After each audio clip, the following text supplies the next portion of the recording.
What's up, podcast listeners? New episode of the What's Your Why podcast is out now with Jake Rastas. Jake is a former UND football player. He's a grinder, been grinding since he was 14 with the goal of getting to D1 football. From there, he went on to vet school at the University of Wisconsin, and now he's turning himself into an ultra runner with a few really good races underneath his belt, shooting for the 100-mile coming up this summer in 2 months. He tells his full story in the podcast, so definitely check it out, give it a listen. But I think you guys are really going to enjoy this one. Jake also runs for a cause, and the causes he runs for are Movember, raising awareness for men's mental health, and then also the Little Warrior Foundation. So if you're interested in helping out either of these, links are in the show notes, but also you can find him on his Instagram page, which is also in the show notes, on my LinkedIn post, on my Instagram post. So check it out. But you guys will love this podcast. I hope you guys enjoyed it as much as I enjoyed recording it. Thank you. Good. Perfect. Good? Yeah. So Nice. I don't know if you listened to any of the episodes before, but I like to kind of get to know somebody, how they grew up, what motivates them, maybe find some like hidden things in their past that kind of build their ability to work and do what they do.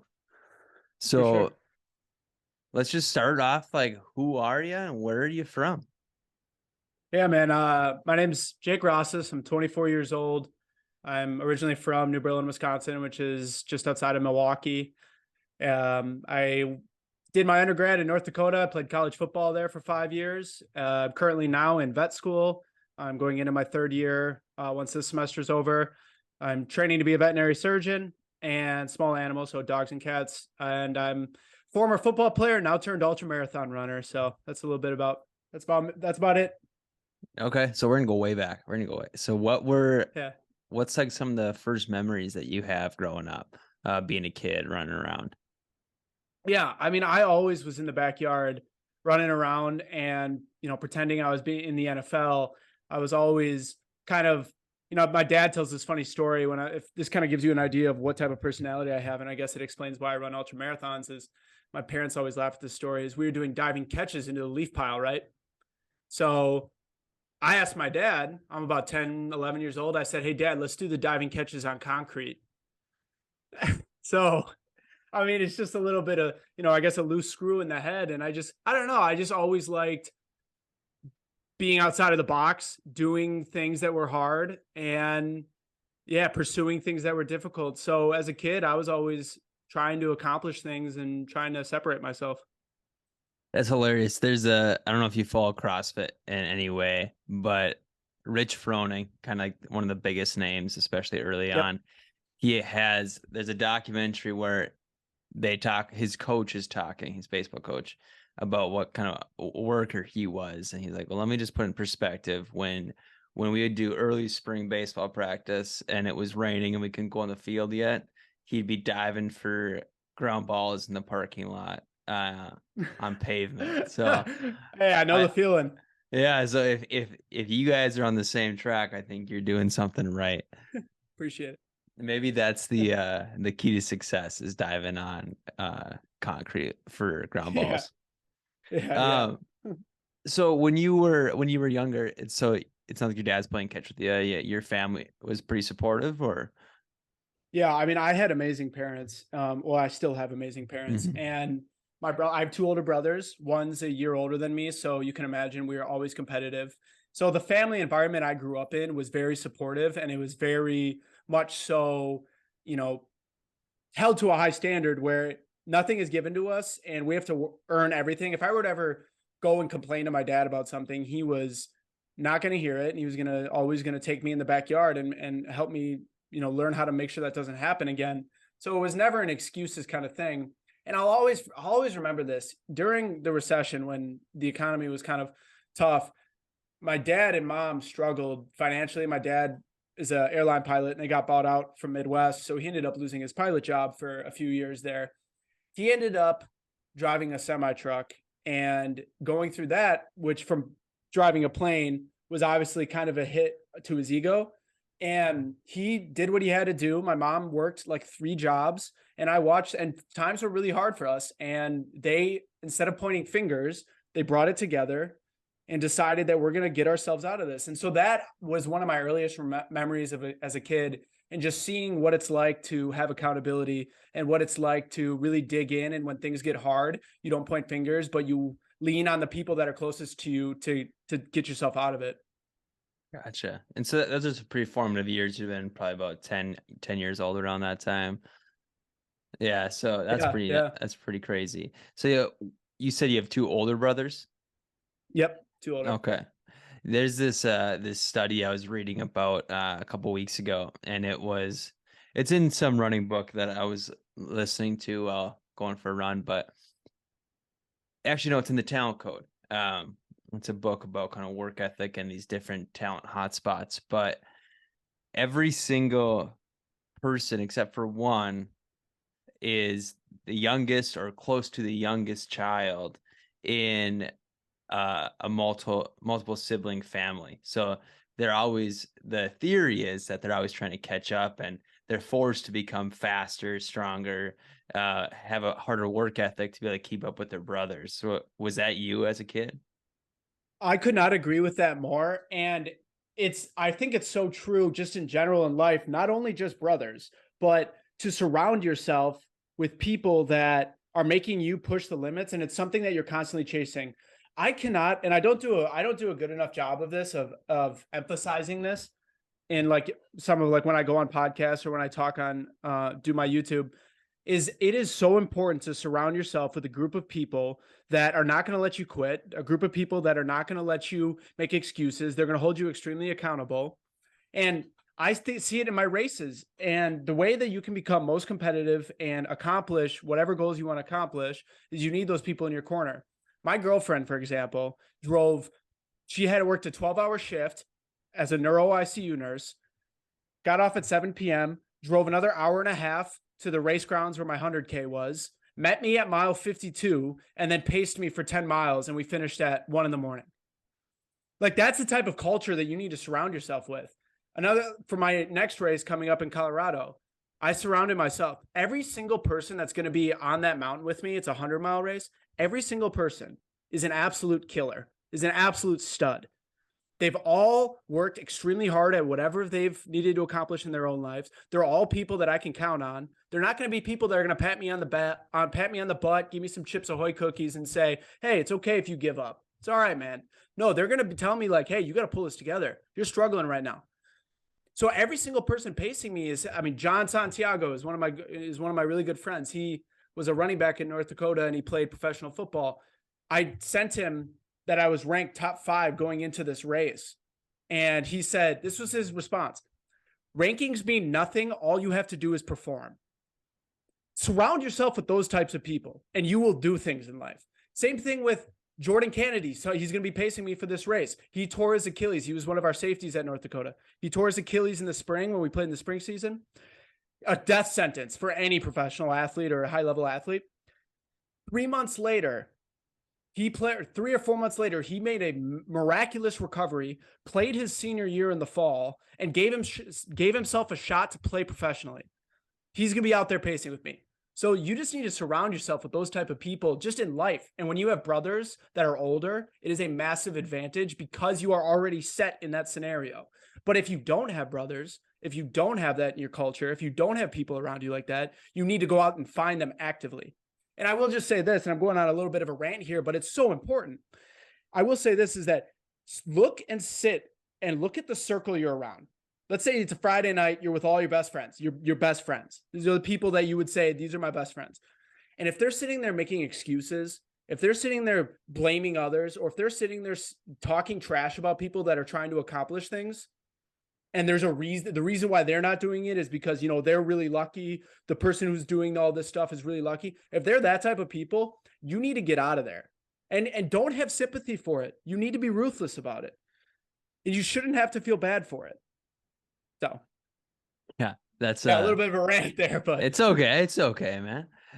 It's true. I completely agree. And you hear it kind of from anybody who is trying to be successful at something is the people they surround themselves with, the activities they do. It's to make them better. Um, whether it's cutting people out, making food decisions or activity decisions in general. But so when you were growing up, how much older were they than you? Sorry, I'm just readjusting my little camera here. So my oldest brother is in his 30s, and then my other brother is a year older than me. Okay. So Mike's like 32, 33. And then Nick, my other brother, is directly a year older than me. I'll tell you another story about Mike. So, and I can talk about my race later on, but in my 100K, I got lost. My brother called me and he said, "Hey, you're a mile and a half off the trail." And he just had ACL surgery like a month or two ago. And he went out on the trail at night in the cold in January in Wisconsin to make sure that I got back on track. Like he was making sure I got on the right trail. And it's like, those are the type of people you need to be around. So that's, I mean, my oldest brother's always been like that. My middle brother's in med school right now. And yeah, so. What race did you do? What was your 100K? So I did the 100K Frigid Fox. It used to be known as the Frozen Otter, but now Okay. this is the first year it's the Frigid Fox. So it's a winter trail race, 100K in Wisconsin. What was that your first ultra, or was there more before that? Oh, so that was my third. My first one Okay. was in Wisconsin. So I've been running for less than a year at this point. Mm-hmm. I Right now started, or at the first yeah, ultra? yeah, as of like today. I have Okay. been running for less than a year.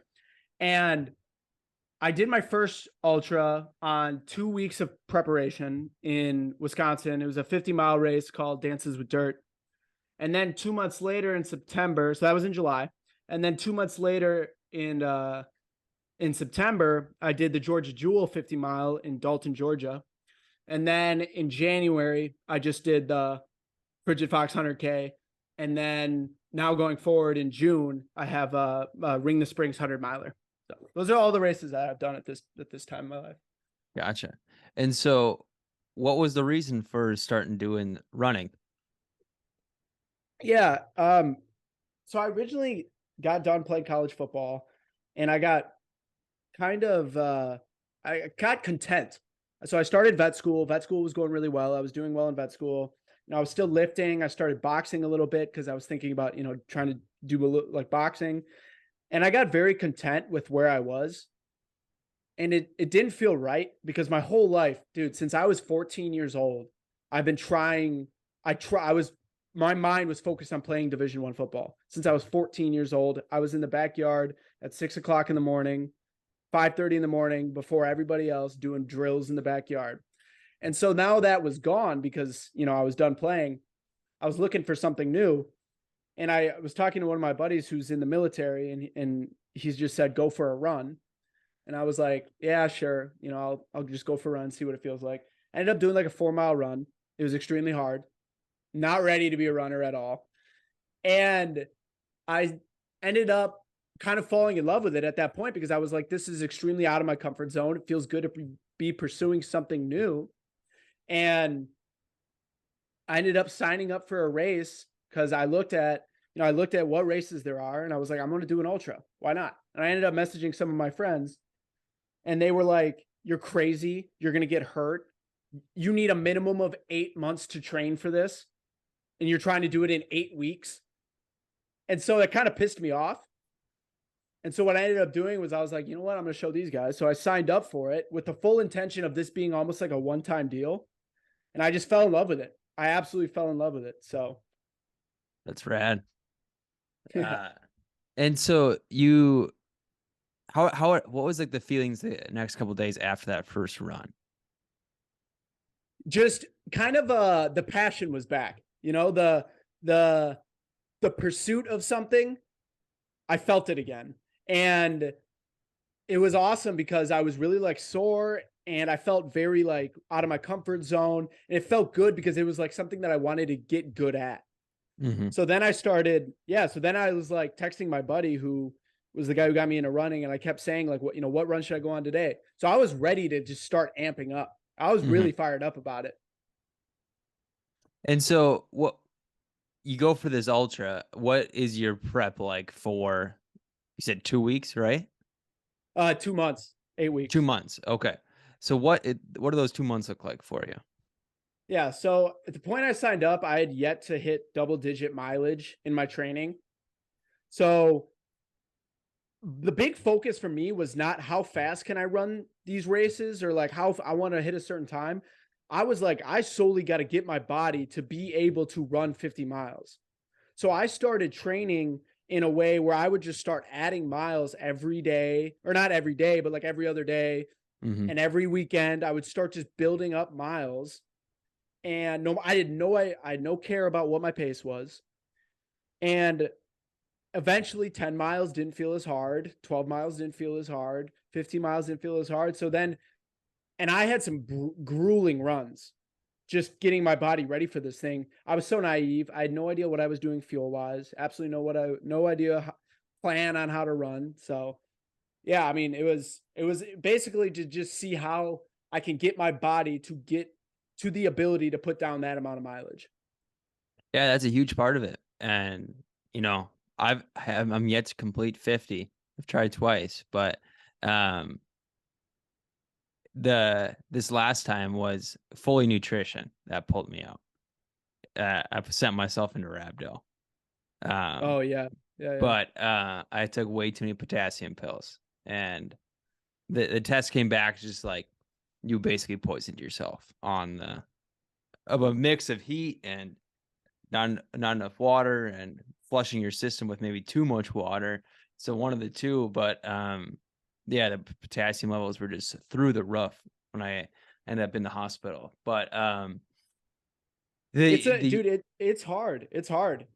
oh yeah, It's such but a like difficult thing. the next day I felt obviously I had a bunch of I didn't have drugs or anything like that, but I had a bunch of sugar pumped into me and a bunch of IV fluid. But my joints felt great the next day. Like my body was ready for it. My training had gone, I think, great leading up to this race. And so I could have, the thing that was funny about the doctor is he knew I could go back and go back to the course, just go back to where I basically dropped out. And so he made me stay until it wasn't possible for me to finish in the hospital, and he wouldn't sign me out until then. But the year before, did the same race, pulled at the same spot. It was completely different. My body just wasn't ready for it. Like my heels peeled off basically because Yeah, the yeah. blisters were so big. But it was very sad to know that my body was ready, but I just kind of nutrition wise screwed myself. There's something Yeah, and that crazy good. about covering that distance. And you know, the Frozen Otter, if I'm not mistaken, is a loop course, correct? Or Yeah, it's an out and back, so okay. it's you go north 20 and then back south 20 and then you're back at like the start and then you go 10 and 10. So Oh, okay. it's kind of the same So yeah, time. definitely not a loop course. But I what I was gonna ask was I think it'd be crazy to do something like a loop. Have you done something like that yet? Where it's like one Like mile or something of that sort?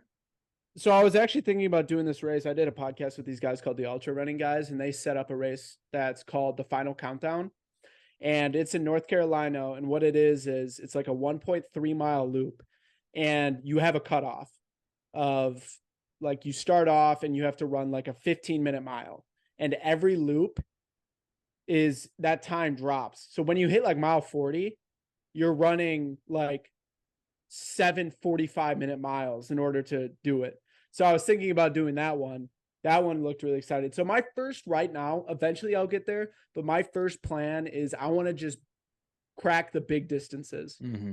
I want to keep going up in distance. And then maybe I'll do like the last man standing style races or, Yeah. the loops, Like those loop courses backyard like that. races. Yeah. Yeah. I think that would be so monotonous, but also so fun. And Yeah. Yeah. it's I think the same thing about a treadmill, but I also love the treadmill. So it's it's weird. It's just a weird it's a lab for running, and you're just a Uh, controlled pain cave. I absolutely love about ultra running is you have to be so physically present, and you become so present when you're in pain. And when you can be in pain and get control of your mind and your emotions and not sit there and play the woe is me game, you can do unbelievable things. And I'm speaking from experience on this. I've been there. And that's why I absolutely am obsessed with it. Are you one who listens to music and books, maybe, or podcasts when you run / do the races? When I do the races, it's the sound of my inner demons. That's it. I don't listen to any music or podcasts when I'm in the actual race. But if I'm running like for training, most of the time it's audiobooks. Mm-hmm. And every now and then I'll do podcasts, but it's never music. I can't do music either. It's podcasts or audiobooks for sure. Um, Exactly.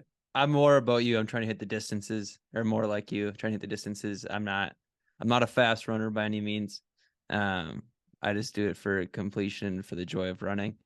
Right Yeah. now, currently my girlfriend's trying to make me fast, so we've been doing track workouts, which I absolutely hate. And she's a former college track athlete, so she thinks I need to be faster. And I'm doing a 5K this weekend, so hopefully that's done soon. But Oh, just get back to yeah, long yeah. miles. Yeah. That'll be But fun.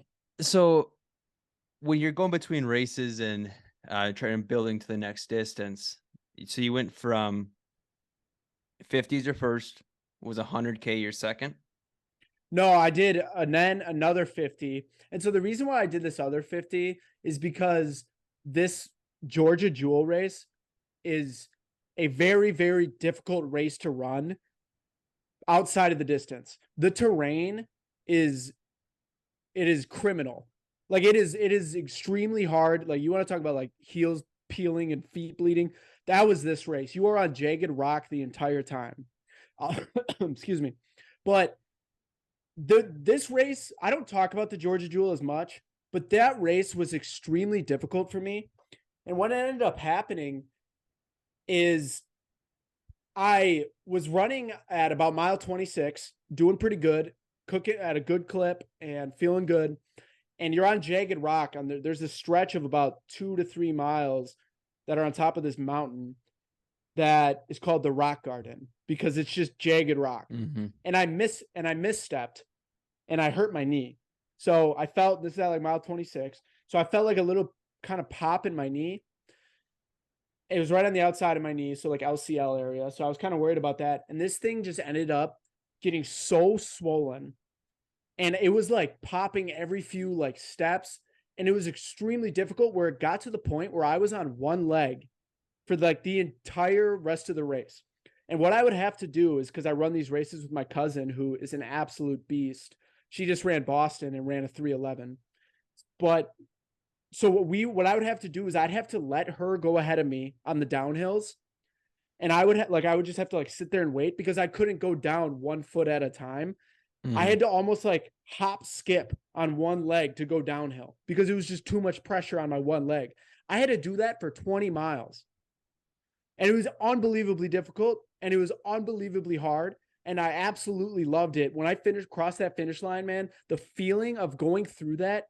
And when I was at mile 30 and sitting there telling my girlfriend, saying, like, hey, my knee's jacked up. I don't think I can even do the next 5 miles. And to just chunk that into, okay, just go a mile. Okay, just go another mile. Just get to the next aid station. Just get over that hill. And Mm-hmm. then eventually you're at the finish line.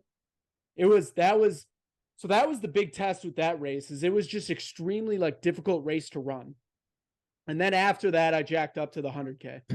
So what did you ever find out what happened to your knee, or just kind of Yeah, iced so it? And I never went in or anything like that. I know I torn ligaments in my knee mm-hmm. before, and I know I didn't tear it. What I probably did was just sprained it or like aggravated it.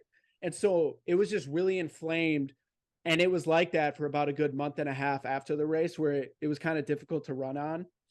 So I didn't do anything serious to it, but it definitely kind of really put me back. Yeah, that sounds brutal by all means. Yeah. You said 26 is when it happened. Yeah. And here's here's another thing about that race is that I'll tell you about is it's like you're at mile 26 and this thing's going on with your knee and you're like kind of working your way through it.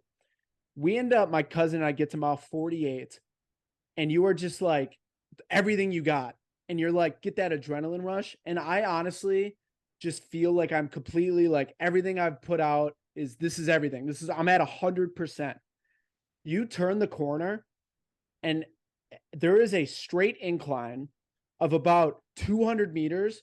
And I mean, I can text you the picture of it after. It is directly like straight up. I'm talking hands on knees. And my cousin and I just crushed it. And it was such a real, they do it on purpose. They put it right at the end on purpose because you think you have given everything that you have. You think that you have nothing else to give. And then you realize that you aren't even close to your full potential. Because we just crushed. We marched up that thing like it was nothing. Mm-hmm. It was that race was kind of special to me in that way, is that I just learned so much about myself. Yeah. It's hard not to come away from these races with some type of learning experience. And if you don't come away with anything, then you're doing it wrong. That's for sure. Exactly. So let's go back a little bit.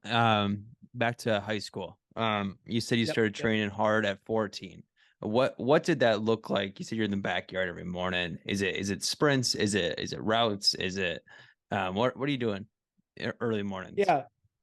Yeah. So I decided I want to play Division I football. That was my goal. I started training at Next Level, which is a pretty highly respected training facility in the Milwaukee area, with this guy named Matt Gifford, who he's worked with UFC fighters, professional athletes of all different sports. So I definitely was blessed to kind of be exposed to that. And so I started, and I'll never forget when you walk in to start training there, the first thing they do on your orientation is you have to write down 3 goals. I couldn't tell you what my other 2 goals, but number 1 on the list was I wanted to play Division I football. So I started training with him, and it was every single day for 4 years at that point. Was I'd be up in the morning and I'm in the backyard doing footwork drills, and I was doing like the cone drills, the ladder kind of stuff. I would be working on rounding routes because I was like wanted to play wide receiver. And then it would be in the afternoon, I would go to after class, I would go to Next Level and I would train there. And a lot of that stuff was like speed work. It was all different types of stuff: speed work, strength training, power, functional kind of drills. And then during the season, I would still be part of the team and I would like lift with the team and everything like that, but I was still doing my own stuff. So it was just a grueling 4 years of where I just decided that I wanted to be a Division I football player. And so what I'm going to do to that, how I'm going to do that is I'm going to just be relentless in my pursuit to do it.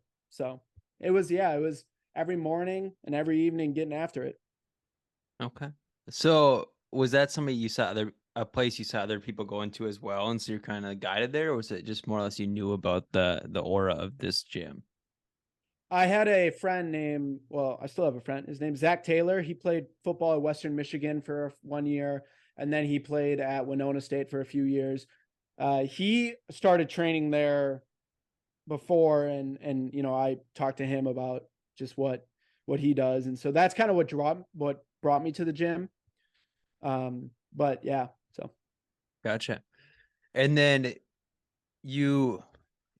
what's the goal school at this point? Is it UW? it's honestly it's anywhere that'll give me an opportunity. Okay. So my junior year, I didn't get any accolades. I led the team in tackles. I was a pretty good player in the conference too. Like, it wasn't just one of the better players on my team. I didn't get a single accolade. So I would sit there and I would email. I must have emailed between my junior and senior year. I am not exaggerating this. 2,500 coaches in the US, or DMing them on Twitter. I mean, dude, not only was I relentless in my workouts, but I'm just like relentlessly reaching out to coaches and being like, here's my film. I got one school that gave me an offer, and that was University of North Dakota. I mean, the goal was to like play at, the highest level possible, but it was just any school that wants to take me. I mean, I just need a shot. And you took it. What was your position? I was a middle linebacker. Okay. And so going into your senior year, what does your senior year look like? Are you trying to improve yourself more? Are you trying to make sure you don't get hurt? What is that looking like? Yeah, it was absolutely trying to prove myself more. I knew that I needed to have a big year. So it was ramped up everything to the best I could do. And it was just every game felt like 100 pounds on my shoulder because this game needed to have a lot of highlights. We needed to win. And so in high school, yeah, it was like my senior year was every game is so important. Not only Mhm. because it's important to win as a team, but also you got to send this stuff to the coaches. And if they don't see anything, then you're not going to get a chance because on paper, you don't have what it takes. Was your coach on board with you, like your high school coach on board with you getting to D1? He was doing what he needed to help you as well? Oh, absolutely. Yeah. I mean, I had a lot of coaches come and talk to me. I had coaches that come and sat me at lunch and be like, hey, you have a really good first 3 games of your senior year, we'll offer you. Okay. So I'd have a really good 3 games, no offer. They offer Yeah. somebody else. That's how the recruiting game is, man. And it's so hard. It's so hard. Mhm. 1% of high school football players play Division 1.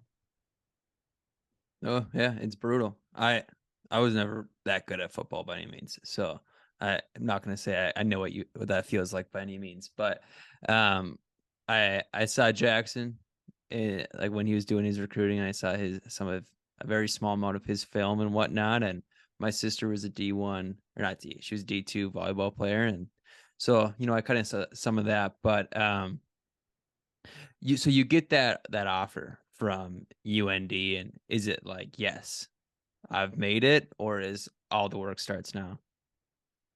Okay. So I was sitting there thinking, because they offered me early in my senior year. I'm Mhm. sitting there thinking, they offered me a preferred walk on. And Okay. I'm sitting there thinking, dude, I'm so much better than a preferred walk on. Like, I'll get other offers. So I told them, respectfully, no. So game goes on, months go by, nobody nobody gives me anything.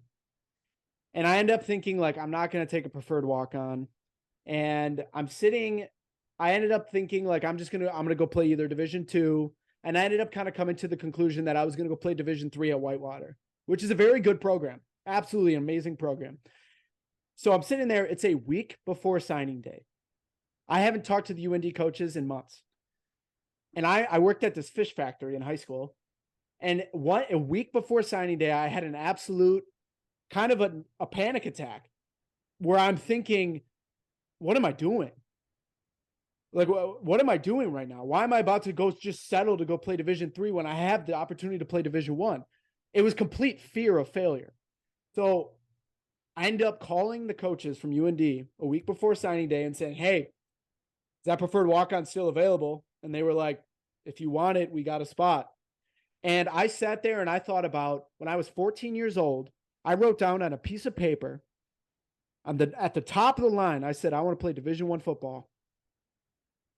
What type of person would I be if I sat here and had the opportunity, but I was too scared of failure? I'd rather go out there and fall flat on my face than settle for the comfortable option and never try. So I ended up taking the opportunity.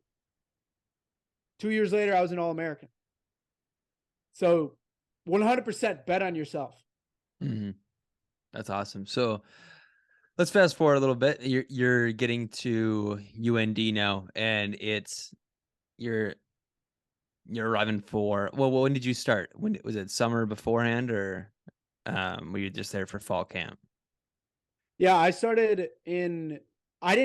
wasn't even invited to be there for the summer. So Okay. I showed up at the beginning of fall camp.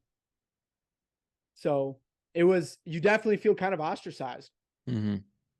because all your classmates, all the people in your, recruiting class have been there for months. And one of the guys, I'll tell you this, back to the surround yourself with winners, one of the guys that is going to be on the mountain with me, who's helping crew me, who he sold his soul to help crew me, is he was a school start walk on at the tight end position, Derek Paulson, one of my best friends. And he ended up working ass off for years, and he ended up transferring to a FBS school where he played tight end, but he was a school start walk-on at UND. You want to talk about gambling on yourself. He's not even in fall camp. He starts when the season starts. So What's yeah, the difference? so when you're a school start walk-on, so fall camp is like a month before school. Mm-hmm. So at the preferred walk-on, it's like you're guaranteed a roster spot, but we're not going to pay you. So that was what I was. So I got to be there for fall camp. I got to do all the fall camp. I got to learn the defense in the fall camp. When you're a school start walk-on, you start when school starts, which is like right a week from the first game. So you're basically a tackling dummy. Mm-hmm. So. Damn. And so is that's just a walk? That's just a general walk on, or yeah. Okay. Yeah. Oh, wow. That is really betting on yourself, really hoping it works out. Yeah. So imagine that guy up on the mound with you. Do you think he's gonna let you quit? No. No. Maybe unless you break your legs off or something like that. But then he'll Yeah. probably just Yeah. carry you. Exactly. But that's intense. That's awesome. See, what does training look like? Is it similar to what you were doing with your kind of advanced, I'll say advanced training in high school? So it wasn't Yeah, like a it huge was. shock to the system. No, yeah, I mean, you're around just guys that are just really athletic and strong, Mm-hmm. and so the energy is amped up completely because you're Yeah. around just a bunch of young testosterone filled dudes, and so that I loved. I loved the Mm-hmm. energy of the weight room. Absolutely loved it. So, but in terms of like, I already knew how to power clean. I already knew how to snatch. I already knew how to squat, bench. I knew how to do most of the stuff. So it wasn't that much different. Gotcha. So mixing it with school, it was a pretty normal thing for you. Yeah. Yeah. Yeah. You've already been doing it for a while. So let's get into then kind of what it was like to compete for a D1 program. Is your will to compete more amplified, or it kind of seems like you just love the process? Absolutely fall in love with the process. So yeah, completely. But then competing, what's that like for you? What kind of competitor are you? Relentless, man. I mean, so I read this book called it's by Patrick Bet David. It's called The Next 5 Moves. I recommend it to anybody. He talks about what drives you. And there's 4 different types of things that drive you. And the one example that stuck with me was madness. So what he talks about is madness is what the driving force behind you is. You hate watching or having people watch you fail. You hate being an underachiever. You are willing to do whatever it takes to not fall into a category of mediocrity. So that's what it was, is you're surrounded now where going from the high school to being the best player to now being surrounded by a bunch of guys who were all the best player in their high school. So you fall into this group of being average again. And that was hard. And it drove me insane all the time. So it was constantly trying to break myself free of that in a healthy way where we are a team. This is a team sport. We want to win the national championship, but you also want to separate yourself. And what that does when you try and amp up your status and your abilities, you bring others up with you, because not only do they watch you do that and it fires them up, but also you instill a culture in the team. And that's what leaders do, is they instill cultures. So what are you doing to set yourself apart when it comes to you being at UND? The basics, man. Be on time. Be on time to everything. Also, don't, and of course you're gonna like fall back sometimes because you're learning, but it's not being an idiot, like not doing dumb stuff on the weekends. It's when everyone else is kind of messing around, like trying to instead go to the gym, do the extra work. You sit there when you're in meetings, you're not there to just sit there and look at a screen. You're trying to learn. So one of my biggest strengths is, because I'm not that athletic, one of my biggest strengths was my brain. Is I could learn the defense really well. I could read what the offense was doing extremely well. So I found that niche. So find what you're good at, and then use that to separate yourself. And then also in that same process, you need to be aware of what you're weak at and try and make sure that you don't have any holes in your boat. So because of me, because I was undersized, it was constantly lifting off the field outside of the required lifting times. It was Mhm. constantly trying to eat and get bigger, constantly trying to get my weight up. So there were just tons of things that you have to do extra. Gotcha. No, that makes total sense. And then when you think about, I think I may have worded my question wrong about competing. You're relentless in the work you do, and like to finish the race, you have to be relentless, especially for ultras, and that's a different type of competitor. When you're on the field, like everybody's gonna finish the game. Oh, What's I see. Yeah, yeah. what's your mindset look like on the field? Are you trying to be as analytical as possible? Are you trying to be as hard as possible? Are you trying to be as fast as possible? Is it all things you're trying to just make into a perfect scenario? Yeah, for me, it was 100% trying to be as analytical as possible in terms of no wasted movements. And this is a lot of times what our Mm-hmm. defensive coaches harped was when you're looking at the offense, it's not just when the ball snapped, you find the ball and go hit somebody. There's a place for that for sure. Mm-hmm. But what it was is you need to find your read. So a lot of times you're like reading the lineman at the middle linebacker position, and you need to, in a split second, you need to decide where the ball is going. You need to figure out how you need to get there, and you need to take the best path to get there. And a lot of it is analytical. It's having the knowledge of football. It's that football IQ. And for different positions, it's different. Yeah. If you're a D lineman, a lot of the times just put your head down and run, you know? But for the linebacker position, you need to be on it. You need to be able Mm-hmm. to read at the entire play and figure it out. So that was what I really tried to do. That's what I thought I was pretty good at. Right on. Makes sense. That was my biggest struggle in football is I couldn't grasp the game. But when you think about, well, I gotta ask this now. So were you competing with Jackson for spots? Because he's both linebackers, correct? Yeah. So I will say Jackson was much better than me. So I'm not going to sit here and pretend that Jackson and I were competing for I was spots. hoping you're gonna talk Um, shit. no, man, I can't do that to my guy. But so he was an outside linebacker and I Okay. was an inside linebacker. So we were just different positions. But yeah, Gotcha. No, he's good shit. But so let's go continue on. Does does this mentality stay with you over the 4 years, 5 years of you being in football?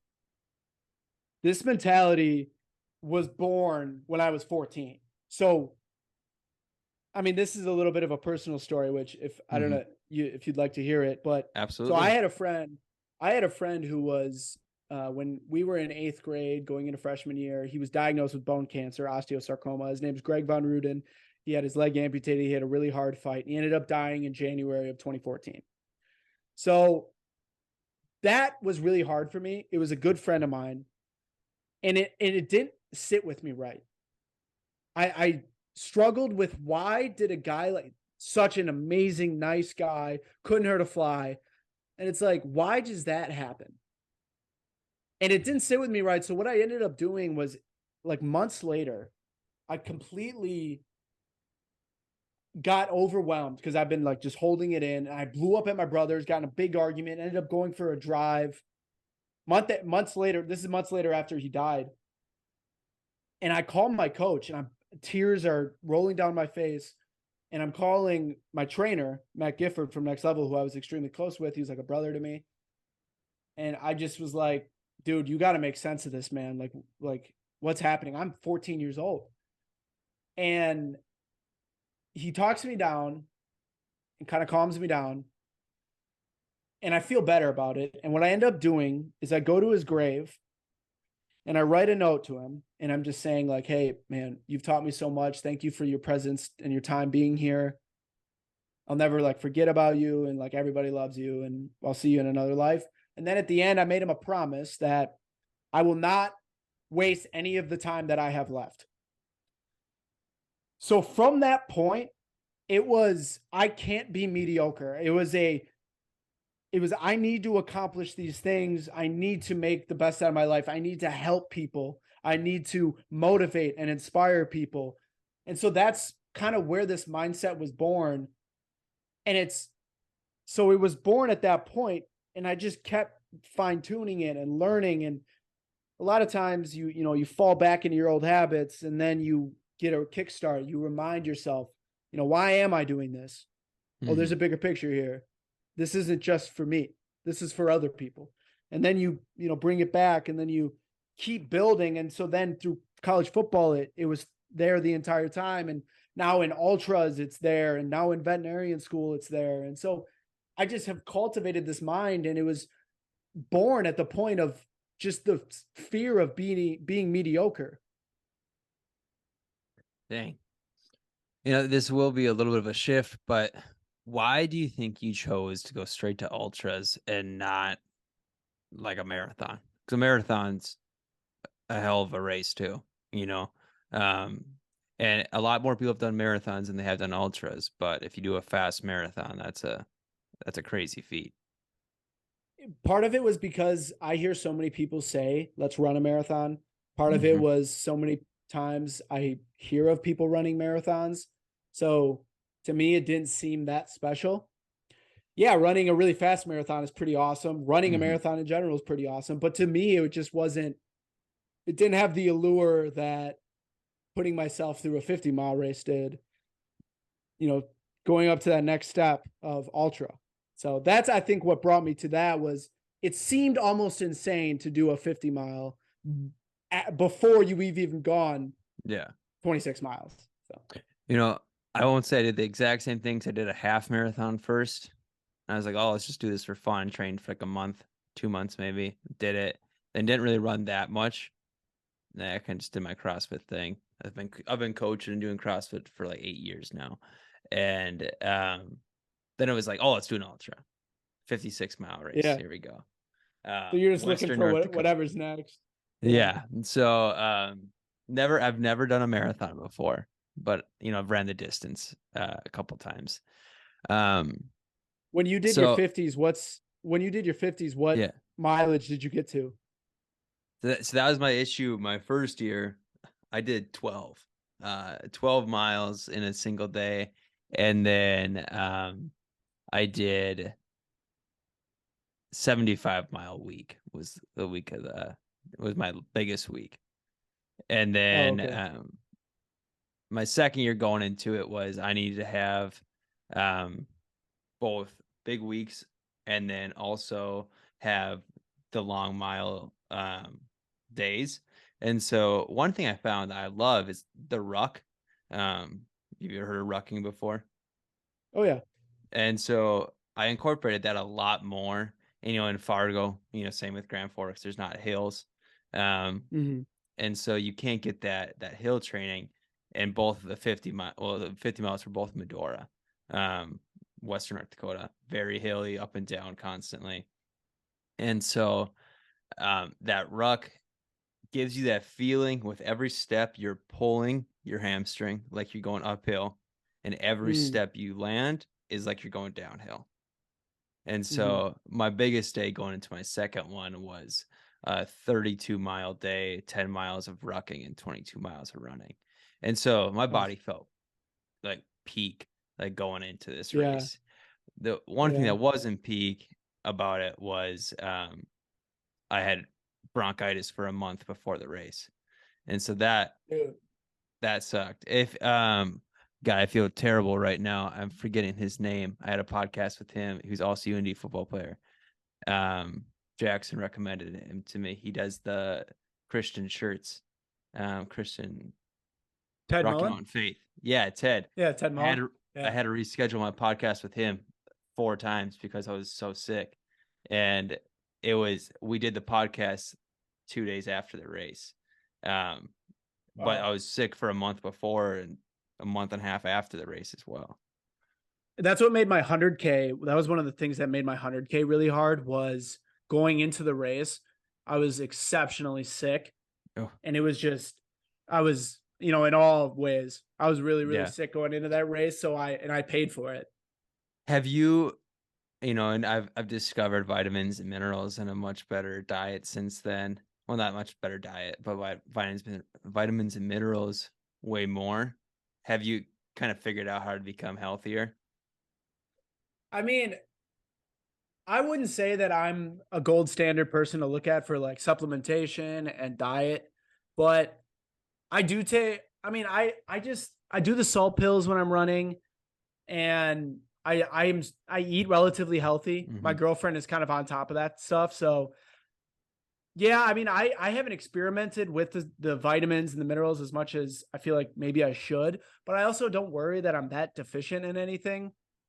So I think I relatively eat pretty healthy though, just because almost I'm forced to with my girlfriend, and she knows a lot about that stuff. So Yeah, that's she's good. on it, man. So My experience was every time I would do a hard effort, maybe 10 miles fast or a 20-mile day, I would get sick the 2 days afterwards.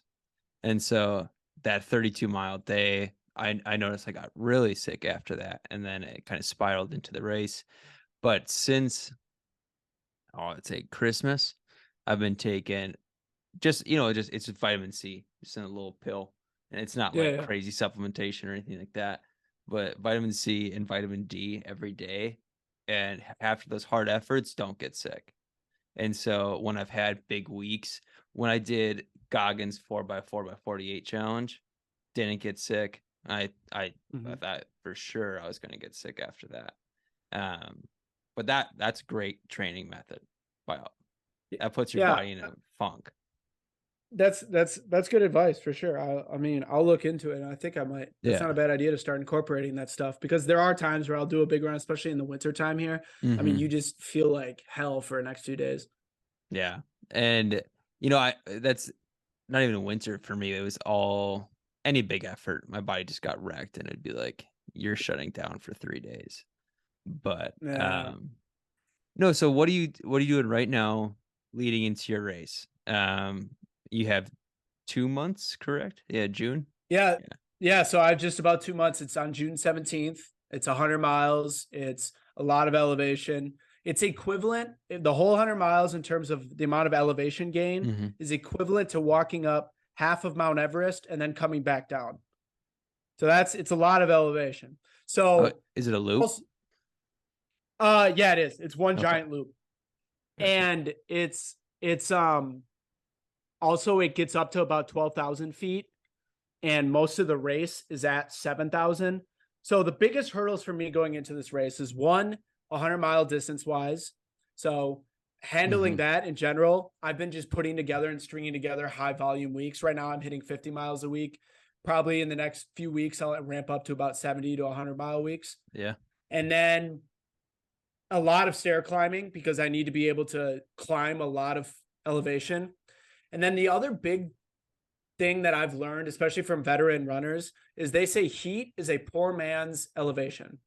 So hmm, it's in the sauna a ton. It's getting out and running when it's humid and hot out, and trying to get your body to physiologically adapt to a high level of elevation at sea level is you got to use heat. So those yeah. are kind of the big three things that I'm doing: is getting ready for the mileage, the elevation, and being able to climb that elevation.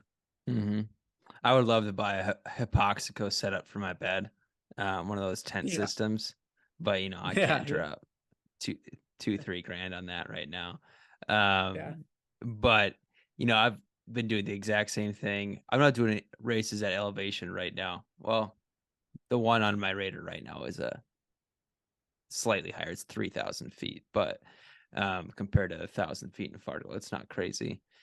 It's Mhm. the heat training for sure. Saunas, not as consistent as I'd like to be with those, but I like running in a long sleeve, and that just makes it brutal. It's more that slow burn um, of a 10-mile run in a long sleeve or a garbage bag, and then seeing how much sweat you can collect. Those are the fun ones Getting to me.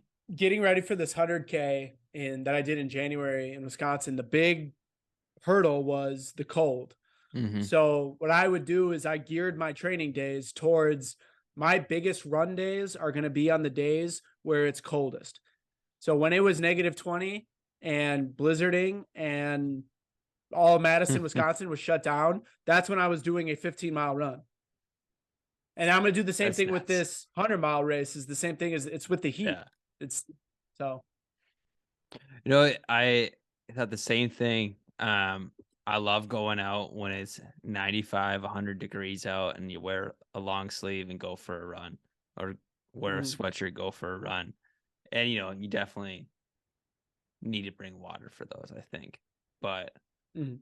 or else you're kind of screwing yourself if you're 5 miles from home and you heat exhaustion. Yeah, you're gonna be in a rough place. Yeah. You got to learn, man. You got to learn how to fuel, how to hydrate, and Yeah. all that stuff. And the best way to do that is through experience and by messing it up. What's your Failure go-to is the right best way to now? learn. For my fuel strategy, Yeah. For like during your races, what's your plan?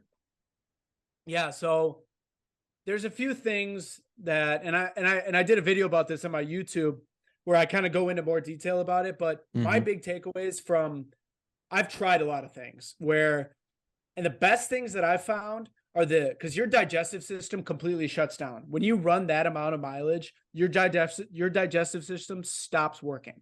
So the simple digestible foods like fruit. So my favorite thing to eat are oranges. Super hydrating. They taste so good and they're just easily digestible. So fruits, strawberries, bananas, blueberries. I avoid proteins and stuff like that.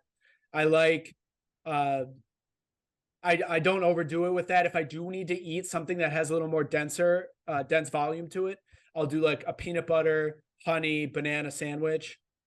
And then a lot of people go into a race with a plan. Like every 15 minutes, I need to hit a goo gel. Mm-hmm. Every half hour, I need to drink 6 ounces of water.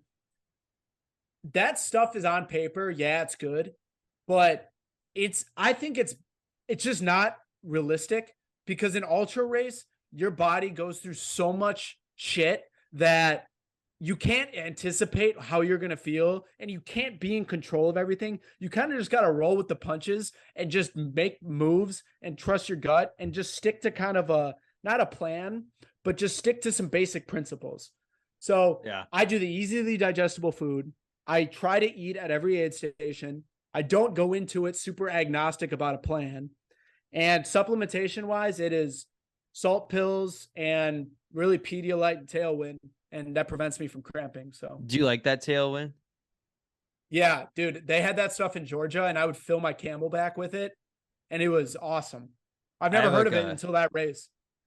I had never heard of it until I was doing my first ultra, and there's this 11-mile stretch. It's the longest stretch of the Matahe course, my 56-mile race that I attempted, and it's the stretch that knocked me out both times. But Yeah. going into it the first year, there's this guy, we were like just going similar paces. We stuck together. We met that day on the trail and we're just moving together. But he had tailwind and he was raving about it for the first 25 miles. And then I see him at like mile 25. Yeah. And he's like, man, I don't know about this stuff. It's like kind of making me feel weird. And he comes down and at mile 29, you come into the halfway checkpoint, it's this big overlook and you drop down about 50, 60 feet into um, this little canyon. And maybe it's more, I think it's 100, but I see him come down. He's just stumbling. He's like, this tailwind stuff, I can't do it. But then he fills up his Camelback again with it from the aid station.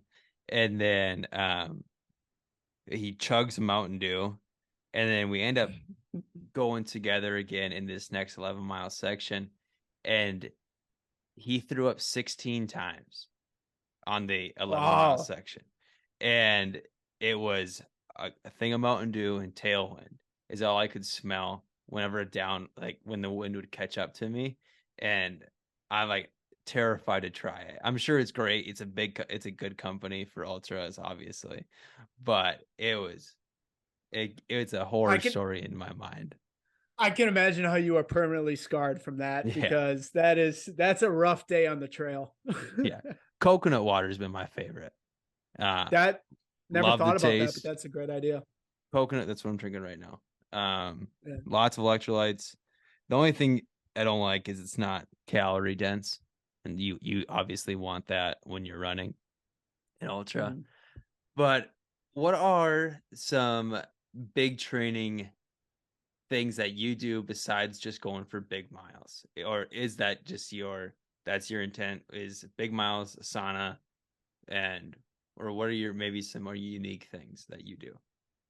Yeah, so kind of what I said earlier was make sure you plan your hard days on Mm-hmm. the days that are going to mimic worst case scenario weather wise for what you're going to run, because you can't predict what the trail is going to or what the day is going to be like Yep. on race day. They don't cancel the race because it's too cold, you know? Yep. So planning ahead and making sure that you don't take easy way outs and make sure your difficult days are difficult in terms of weather wise. That's one Mm-hmm. big tip I would give people. So I run 6 days a week. I lift 5 days a week, and I take like my seventh day is like an active recovery day. So what that entails is like a low level, low heart rate bike, maybe a swim or a Mm-hmm. super low heart rate run. So the things that I focus on in that week of training is I don't worry so much about pace. I feel like people are obsessed with pace when they go out for runs. I care about heart rate. I look at my heart rate and I make sure I'm in that gold spot of about 140. And Yep. then if I'm really pushing it, I'll hit like, if I want to and I'm feeling amazing and I want to get my heart rate up a little more, I will go up to 150, but I'm never going over 160. So focus Yeah. on heart rate. Do not spare lifting. The races that I trained and lifted for still, and I didn't just reel back on lifting my legs as much as I should have. The days that I still lifted legs hard, I feel like I performed the best. And then a third thing that I would do is do, like I said, like get the big miles together. Focus on Mm-hmm. miles per week and not miles per day. Yeah. So that way, if you do have a rough run, let's say on Wednesday I'm planning on hitting 5 miles or something like Mm-hmm. that, and something happens, something comes up where I can't hit 5 miles. Let's say I can only do two. That doesn't mean that I get an out. This isn't a I only got to do two and then tomorrow, I'll do whatever. It's because you only did two today. That means those 3 miles that you missed have to go on to tomorrow's run. Mm-hmm. So it's a miles per week thing, not a miles per day thing. And then my last tip that I would give somebody, when you plateau, do a 2 mile run as fast as you can. I feel like for me, Where'd that's that advice come from? I self learned. I swear I never heard that anywhere. And it was just I felt one day when I was training for my first ultra, I felt so like just for some reason I was on a 5 mile run or something like that, and my heart rate was jacked up, and I just felt horrible. 1 mile felt horrible. Mm-hmm. And so the next day, I was like, I'm just gonna do 2 miles as fast as I can, and I just sprinted it, and then I felt amazing after that. So that's one thing that I learned that I think is almost like it's a kickstart. If you're Yeah. ever feeling like burnt out shit, which I don't believe in, if you're ever feeling burnt out, 2 miles as fast as you can. I think there might be something to that because I've been doing, like I said, getting ready for this 5K on Saturday and doing a lot more fast shit and track work, and I hate it. But it makes those 10-mile runs where you don't care about pace, you just enjoy it and you get the miles in. Maybe you don't enjoy it, but you still just get the miles in for the week. So much better. When I did a Completely. 12-mile last week and it was awesome. I was like back to distance. And Yeah. it could definitely see there being something with that because it could be like your muscles just be getting kicked in the ass again, and it's like it's go time. And so they're like, oh, this is easy. We can do a 10-mile at 8:30, 9-minute pace, better than a six Mhm. minute 6:30 pace. Yeah. Yeah. But well, we're just over an hour here, so I don't want to keep you for too long in case you got big plans tonight, got a lot of studying in vet school. But or if you have to go run, lift, whatever. Um, but is there any like last words you want to leave us with? Any last bits of goals, plans, pieces of advice leading into your race? Yeah. I mean, I harp so much about surrounding yourself with a good group of people. And Mm-hmm. that's one of the things that I'm so excited for about this race is that I'm going to be there with there's about 7 or 8 guys and then my girlfriend who have all committed. They've all sold their souls to me and committed to being there and either pacing me or crewing me. And just if I were to tell anybody, like if someone were to say, I look in the mirror and I'm pissed off about where I'm at. I'm looking in the mirror and I'm not happy with, how I go about my business. I'm not happy with where I'm at. What I would first say is I would say, one, you are completely accountable and you can change it if you want. This is Mm-hmm. all up to you. And everything that is currently going on in your life is because of you. So just, you also have the power to change it. And what that also entails is get around a group of people that are going to bring the absolute best out of you. And like kind of how we started talking about brotherhood is find people to chase. Find people where you're not the smartest guy in the room. If you're the Mm-hmm. smartest guy in the room, you need a different room. And so being around that is I think one of the most important things you can do in life. And yeah. We recently started a running club here in Fargo. Well, it's not just Fargo, but it is a group of people who are just combined mindset of getting better at running.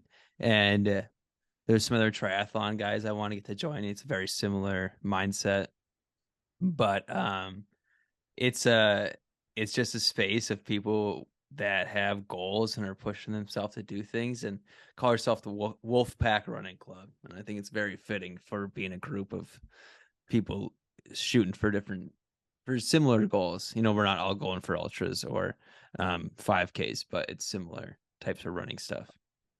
I'll tell you what, if you're in the Fargo, no, Grand Forks area, join the Wolfpack Running Club, and you can you can help kind of start changing your life, man. It's a good time. No, last thing I'll ask you is who's your motivation for, you might be um you seem more like the guy who's more set on being disciplined and having the goodwill, but sometimes it's nice to listen to a motivator or a good podcast or something like that. Who's your go-to person for like inspiration that way?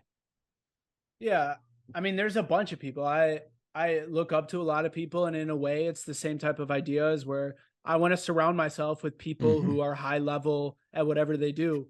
So it's not just athletes. So David Goggins is somebody I look up to and I listen to quite a bit. Jocko Mm-hmm. Willink is somebody I look up to, listen to quite a bit. Love Patrick Bet David. Patrick Bet David is very, very intelligent, somebody I look up to and I listen to. Andy Frisella, Ed Milet, Jordan Peterson, um, and the list goes on and on. There are so many resources out there Mm-hmm. that, and you listen to these people and they're all preaching the same message. So those are kind of I read a lot of books. A lot of them have books that I've read before and I recommend reading them. There's tons of podcasts with all these people and they all provide really good insights of information that maybe you haven't have thought of. Mm-hmm. I think we have very similar Spotify, maybe Audible, it sounds like. But uh yeah, I've listened For to sure. Goggins' first book like 15 times.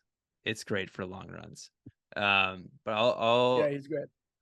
is there anything else you want to plug or anything like that before we head out here?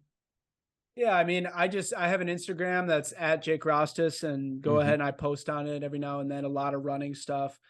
And then I also have a YouTube channel that's in the bio there where I post a lot of my mental philosophies, the things that have gotten me to compete at high level ultra running races, and then just a lot of tips when it comes to running. So I encourage anybody to check that out. And the last two things that I will plug is I do run for two charities. One is Movember, which is a men's mental health charity.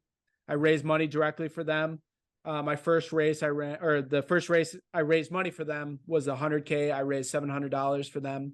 So I'm going to continue to try and do that. So check out their Awesome. stuff. And then the other page is actually a pediatric cancer foundation called the Little Warrior Foundation that was started by my family for my baby cousin who was diagnosed with Ewing sarcoma.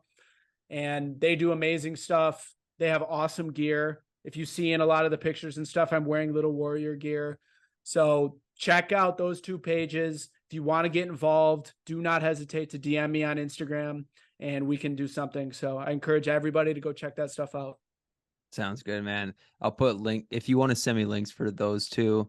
Um, we can definitely put that into like the show notes, but I'll definitely take your Instagram, take your YouTube, and I appreciate it. Look forward to hearing about how the race goes. Yeah, for sure, man. Thank you so much for having me. I appreciate it. Absolutely stay in touch. Thank you.